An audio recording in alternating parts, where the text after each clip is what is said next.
Oh, hey! Happy Friday. It is September 18th. Welcome, ladies and gentlemen. Troy W. Hudson, the voiceover with personality and a smartphone. That's called a toy in my land. Hey, look, we just started and we've already got my grandson, Liam. Shout out to you, my compadre, my fellow bug hunter. How you doing, buddy? My 8-year-old grandson way down in the Southland. Thank you for tuning in, my friend. So let's see who else we got in here. We got another one, a mystery writer here. So anyway, it is September 18th, Troy W. Hudson, and it is time for the VoiceOver Weekly Stew, my weekly recap of some of the wacky and not so wacky stuff that I do on a weekly basis. It has been quite an eventful week. I hope you have had a good week. I really sincerely do. It has been kind of all over the place for me in the voiceover world. I had a big thing on Wednesday, and I'll get to that in a few minutes or so. But wanted to kind of step you through what was going on. If you have any questions, if you're curious about voice acting, if you're curious about the voiceover world, if you're curious, it's easy to say curious, with how I do certain things or techniques or equipment, please ask questions in the comments. As I understand it, I am currently live. On Facebook, on YouTube, and on LinkedIn, if that's true. And it is good to see you too, my friend Andrew, down in Cancun. That is Mexico. Yes. Just wanted to make sure. Andrew, thank you, my friend. He was chiming in talking about the Notre Dame. I know it's not Notre Dame. You know, all these years, it ain't just a football team, folks. Notre Dame, which a French lesson. This one's a freebie. I'm not charging for this one. Notre Dame means Our Lady of Paris. Our Lady of Paris. If I translated a little bit there for you. So I'll get to that. The thing I was alluding to on Wednesday. Thank you, Andrew. I appreciate that compliment. I've been trying to figure out a way to share what I do on a weekly basis, day by day, kind of in a montage format the past few weeks. Haven't really nailed it down, but I think I kind of sort of have it figured out. Oh, if you're wondering where the dogs are, I have no clue. I know normally some people tune in just to see the golden retrievers on the floor of the studio. They are snoozing because it is a rainy, cloudy day, and they just been kind of lounging around.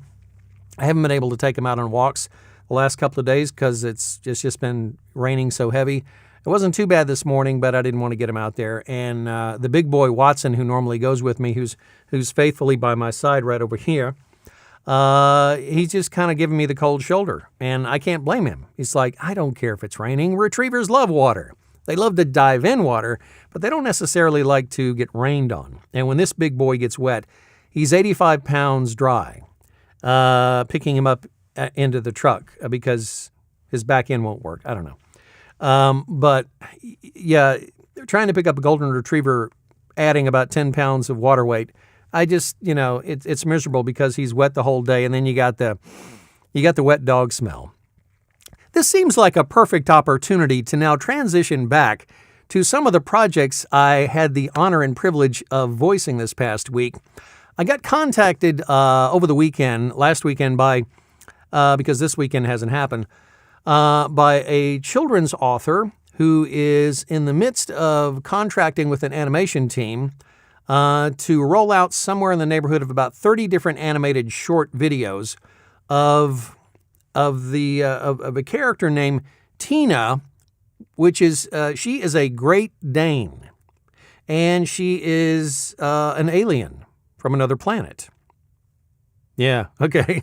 Already my interest peaked when I heard that. Initially, I thought she contacted me and said, we need a character voice for Tina the Great Dane. And I was like, well, first of all, I was in a box here thinking creatively. I'm like, well, she's probably looking for like a female voice. And I said, look, I'm versatile, but I'm not that versatile. I can do character voices, wacky, high pitched, and oh boy. Then I can even add some pitch and and get that voice up couple of octaves up. But as far as pulling it off naturally, I was a little concerned about that. She said, no, Tina's an alien. She's also a Great Dane. And so I sent the client a few audition reads, and after she got off the floor from laughing, she said, I'm quoting, she said, I sent her 3 different voices, and she basically said, let's go with voice 2 and 3. The first one was just kind of really wacky, and the second one was not so wacky, and the third one was kind of had a bit of, intelligence, but, a little high pitch. And again, Tina's a Great Dane. I'll show you a picture of her when I go to this next clip. What I have to do, I figured out, is I have to mute my audio. I have to mute my audio here, my Sennheiser, in order to play back the segments smoothly. So what I'll do is I'll try to highlight I'm showing you, let me jump over here.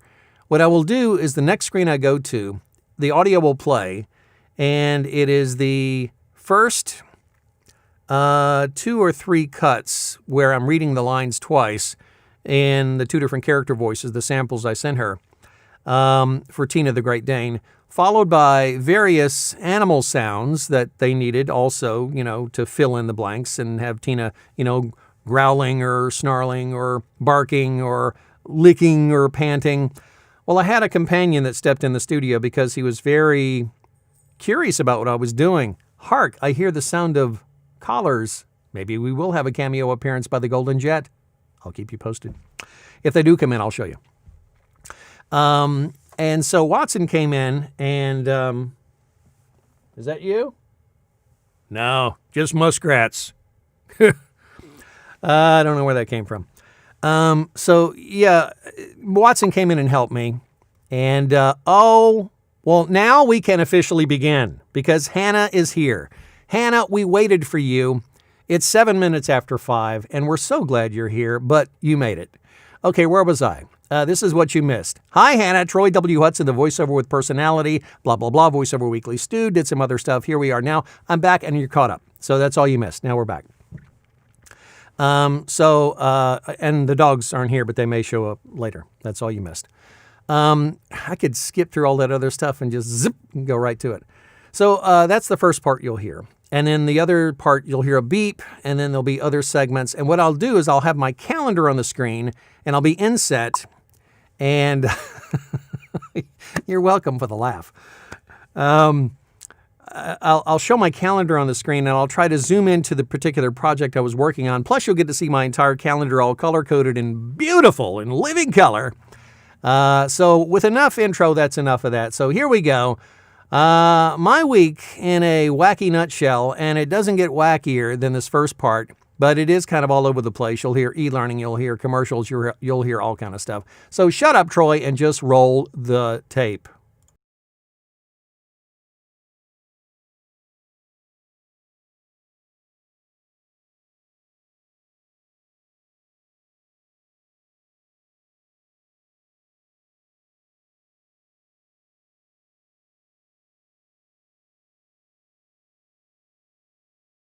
Hello, I'm a dog, but I'm really an alien. I come from a faraway planet called Love, way far away in the Andromeda Galaxy. I've come to Earth to help the Dreamies be more kind and loving and to live life to its fullest potential. I sleep 15 to 20, wow, what? I have 21 hours a day. I'm very afraid of house cats.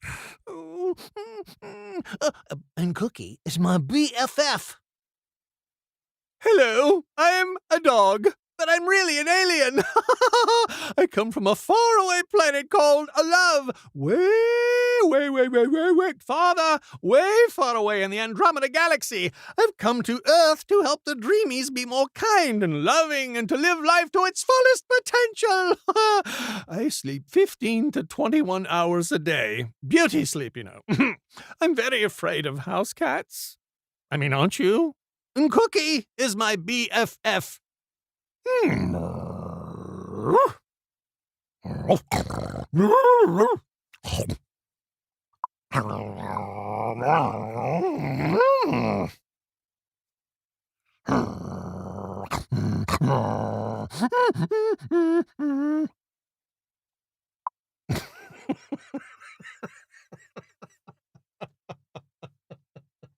working here. I'm working here, Watson. My golden retriever just came in while I was doing this. Shh. I know how to do a dog. Don't show me how to do a dog.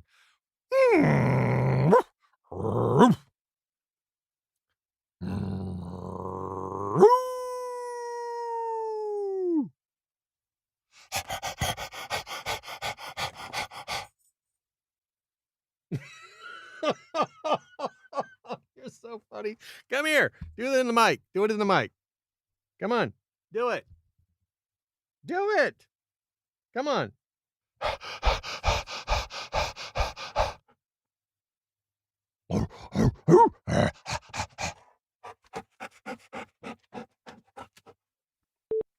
The colored man, too, in seeing all united for him, is inspired with vigilance and energy and daring to the same end.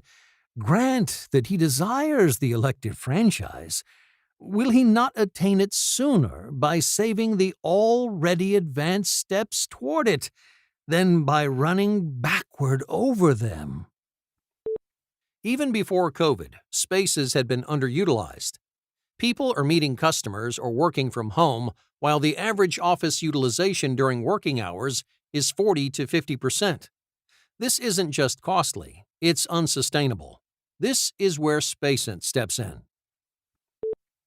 Where should workers place the reference electrode when measuring pipe-to-soil potentials?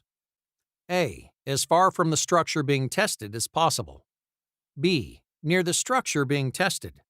C. In the closest large body of water.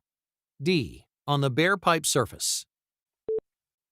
We were always thinking about our future and the future of our family. Our kids left the house and went off to college when we were both in our 50s. For us, this signaled that our retirement was right around the corner, and we were ecstatic. We were looking forward to it with so much optimism and excitement. But that all came to a crashing halt right after Susan's 58th birthday. On what was her routine yearly physical, the doctor told her those 5 fateful words: "You have type 2 diabetes." This came as a bit of a shock to both of us as we both lived healthy and normal lifestyles. Wild Willies!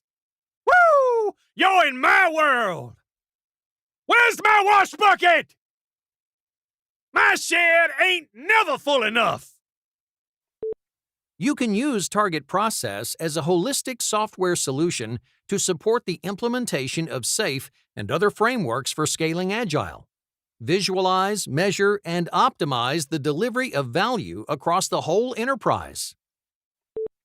At the end of the decade, on the night of October 16, 1859, a zealous abolitionist named John Brown organized a raid on the federal arsenal at Harper's Ferry, Virginia, in an attempt to arm slaves and spark an uprising against slaveholders. Word of the raid, however, reached townspeople before it reached slaves.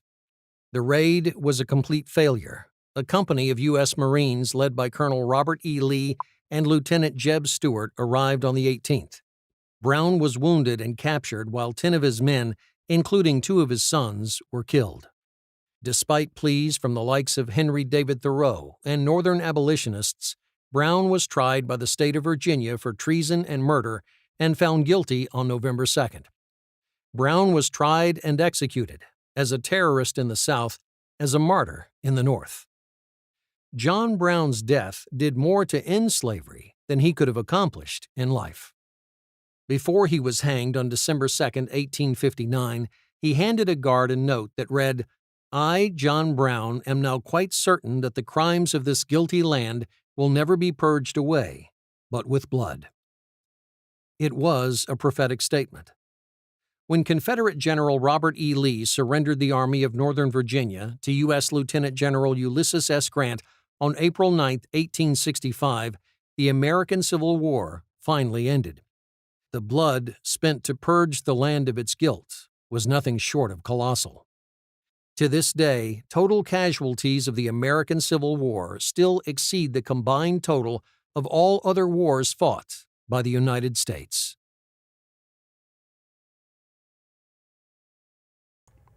Okay, I think that is everything. It's not everything, obviously. So yeah, a very interesting week all over the board. Besides Tina, if you heard that last pant, that I actually moved the Sennheiser closer to Watson and actually got him to pant. So if you're really paying attention, there is some authentic panting there. So he did make a cameo. The pups have not come in here. Some of the other stuff you heard was, I don't know if you can see this or not. Going back into the calendar.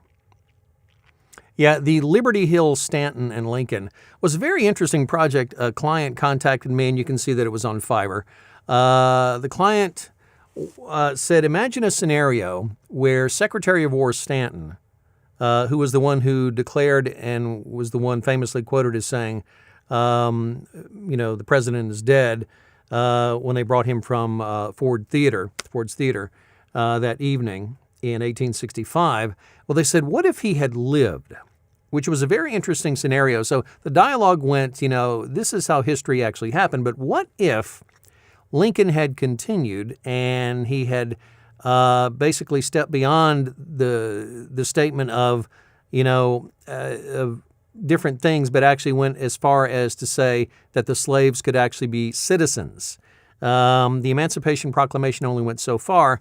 So that last line you heard of Lincoln was his last public speech, and he was publicly saying that it was time to go beyond just ending the war, but to actually give slaves not only freedom, but citizenship as well with full rights. So it was a very interesting project for Liberty Hill. So I played the part of Secretary of War Stanton, as well as the quote from President Abraham Lincoln. Then these others here are explainer videos, some marketing pieces. Let's see over here. This was a video sales letter. If you heard the emotional plea of the lady who the 58-year-old lady whose health was in trouble. Over here, I didn't put this here, but this was an Italian, an interview show, a podcast interview show, where they had an American English host and then two Italian real estate agents, and they were explaining how the market worked different in Italy to buy a house. Well, the one gentleman, the guest, was able to speak English as well as Italian, and the other gentleman did not speak any English, so they needed me to sync up, not lip sync, but to sync up as closely as possible the timing of the interview. And again, not knowing Italian at all. Prego. Pasta. We have exhausted it. Wait, is there something else? I can't think of anything else. But anyway, ragu? I don't know. And again, I'm not, believe me, I'm in awe of people that are bilingual and can do two languages. I ain't one. But I was able to understand certain words in the Italian dialogue of the gentleman speaking. I could pick up inflections, like there were some O's and Ah's and things like that, pauses. So I was able to sync up and time it almost exactly and found out that we finished speaking a little earlier than they do, so I just built in those pauses. So that was an interesting lesson to learn about that, and I think they enjoyed it. And there's some more of the Tina, Tales of Love is what it's called, Tina, that I did. The Spacent explainer, you heard a little bit of that. These were the WASP scripts were it's actually, as I understand it, more the industrial type of e-learning or instructional, very, very structured. In fact, I gave them two versions because they're back and forth on what they want. Sometimes the client wants very instructional type like this. Step A, insert widget into this. And literally, I'm not exaggerating, I would sit up in my chair like this, and I would read it in a very structured way. And then the second version I would give them is I'd kind of lean back and I'd kind of do it like here. Insert the widget into the block A. And this is what you do on step B. And then you move on to step 3, step C, whatever it is. So I would give them the very structured like this, and then the very laid back, kind of friendly like this. So I think hopefully they'll go for the friendly, but I gave them very different extremes of what it would be like. Good folks at EWN, did a couple of projects for them, Energy World Net, a small project here, and a big old whopper of an EWN script right there. That one right there was about 8. There we go.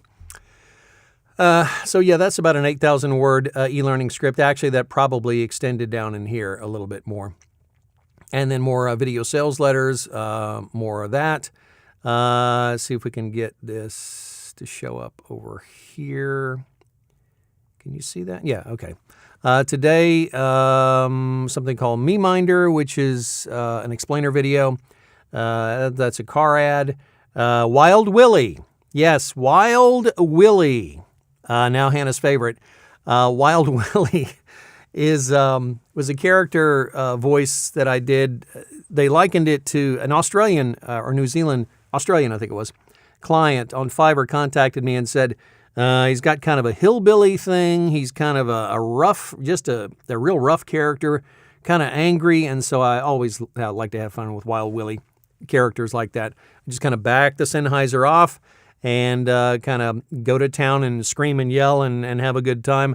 Again, normally in the course of the day, I would have that positioned on my calendar so it's not first thing up, because my voice is shot, and then that's no good for anybody, especially me.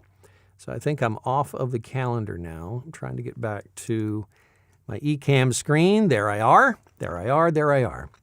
So yeah, again, a crazy week all over the place, but the highlight of my week, took place on Wednesday night. Earlier in this week, I got notified, actually found out on social media, Brent Hagel with Trailer Voice Artists, back in June of this year, sent me what was called a rush audition, and he said he believed I'd be perfect for this particular part. I didn't really know what it was. He said, but it was a rush. It was really important. And so he'd never sent me an audition request before. Brent was the person, the producer who actually, and voice artist, an amazing voice artist, who sent me, who produced my first commercial demo. I believe it was back in 2016. I may be getting my years mixed up. I think it was 2018. I had my first commercial demo produced, and Brent did an amazing job with it. I've gotten so much work booked from that particular promo. I've since updated the commercial demo, but at the time, it was representative of the work I did, and just an amazing coach, an amazing producer. And so Brent was the guy who contacted me through TVA, the company he owns and operates out in L.A., and he was contracting with a company called Real Voice LA. Mike DeLay is engineer extraordinaire.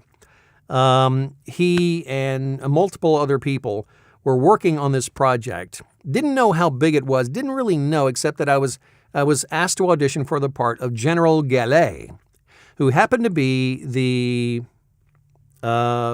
head of the Parisian firefighter brigade, I think is what they call it there, or the chief of the fire chief, for lack of, just to make it make sense in my world. And the story is, as I found out, I didn't really know what it was at first. I was auditioning for this General Gallet part, and I heard it was going to be a big project. Well, later that afternoon, they're here, but they're not present on camera. I can hear them. So later that afternoon, after I auditioned, literally within an hour, Brent said, "You got it. You nailed it. You are General Gallet." And I was just like, "Oh boy, I'm General Gallet. I don't know what else this is going to be, but I'm General Gallet."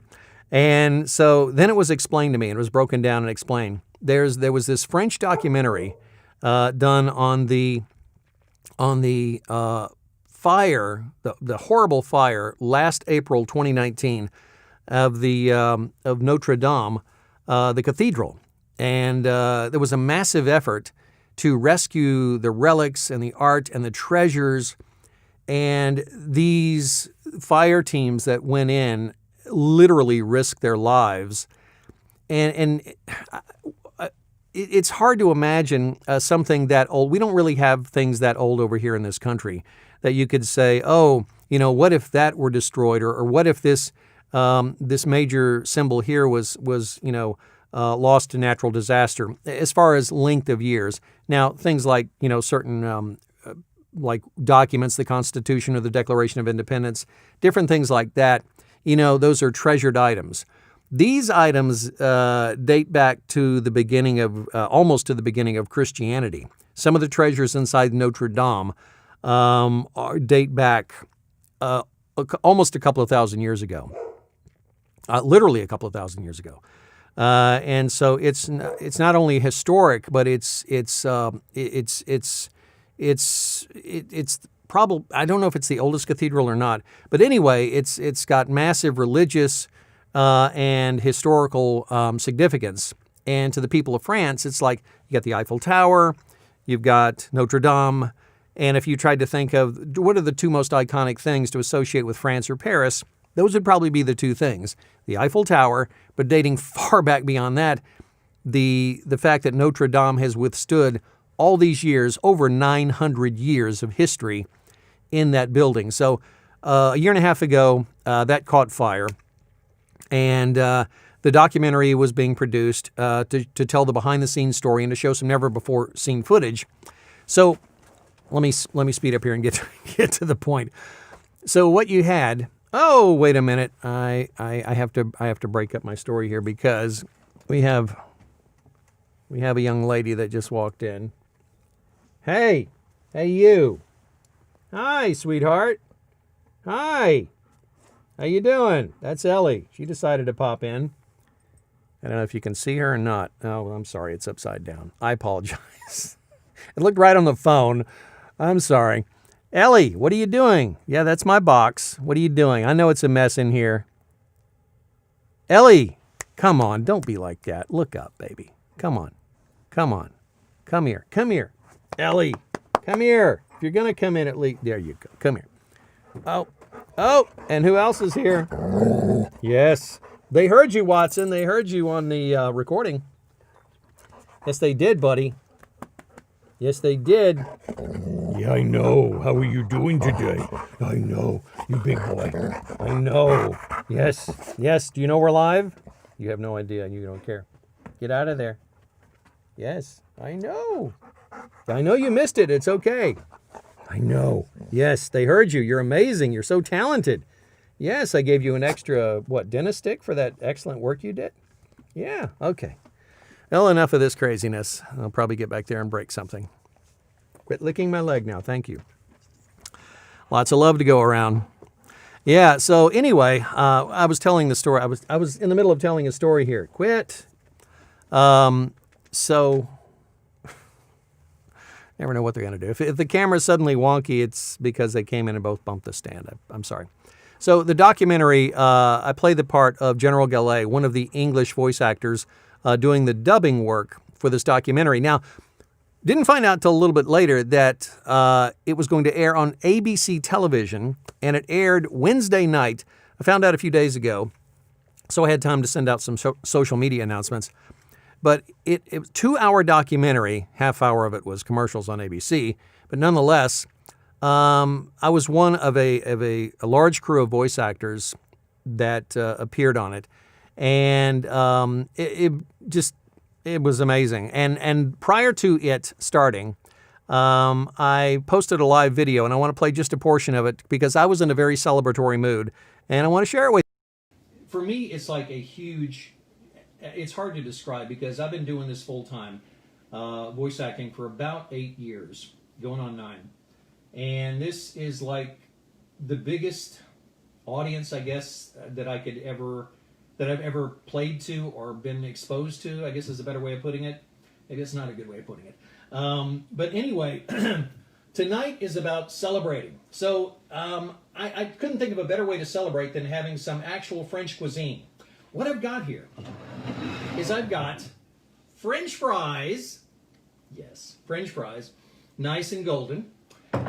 What goes better with French fries? Don't say ketchup. French dressing. Yes, French dressing. I'll put a little bit here on the side.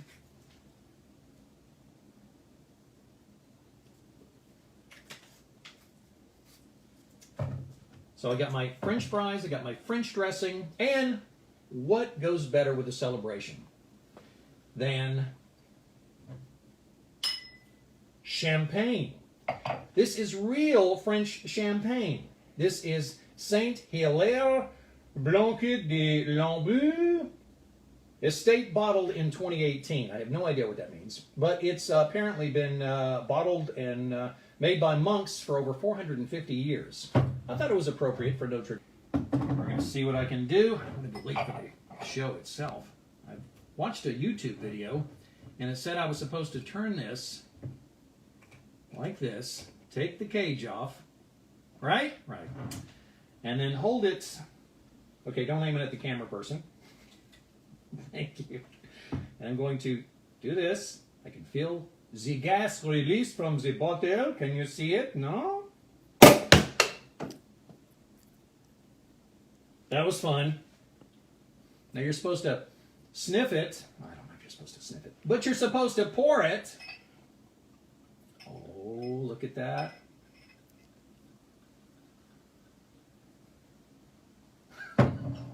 Oh, come on. We can do better than that. There we go. So, in celebration of tonight's documentary, French champagne, French fries, French dressing, and cheers.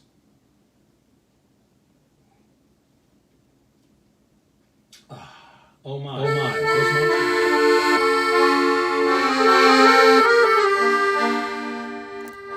So, the premiere did happen on Wednesday night, the 16th, and it was an amazing story. Notre Dame, Our Lady of Paris. And watching that end credit page come up on national television, regardless of how short it was absolutely amazing to see in the company of that many cool, just really talented voice actors.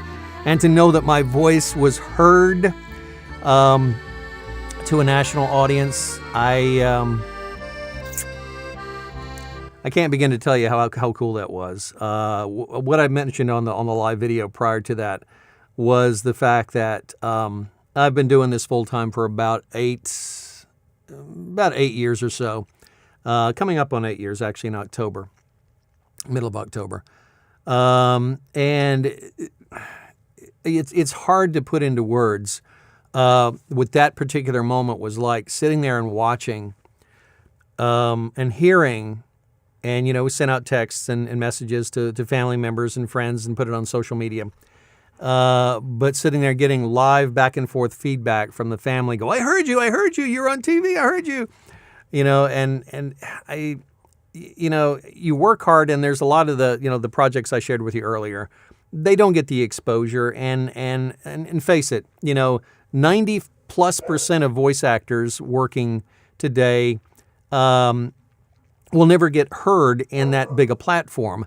And that's okay. A lot of people are just fine doing, I'm totally fine with it, because that particular project, is like 0.5% of the amount of work I have done this year. But there's just certain little milestones that you're blessed with, and that was just so stinking cool.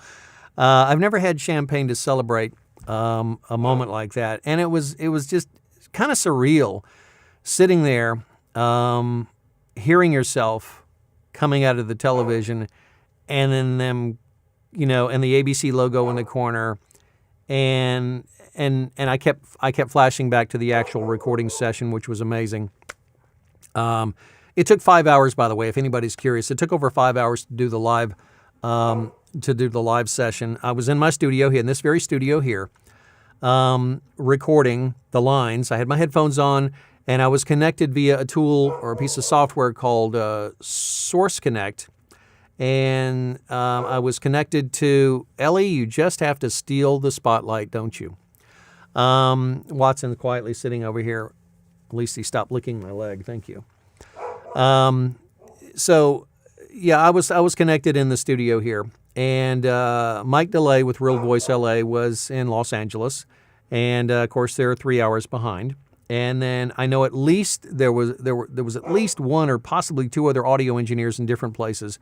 And then in addition, he was also juggling, it was either a Zoom or a Skype call with all the producers, the French crew that were directing the session. And I was not hooked up to the Zoom or the Skype call because I wanted to keep the bandwidth clear for just audio, so there wouldn't be any delays, and there weren't any delays. So I was listening to the French dialogue of General Gallet come in, and then I was given a cue where it would be like boop, boop, boop, boop, almost like a metronome or just a beep. And then that was my chance to do my line as General Gallet.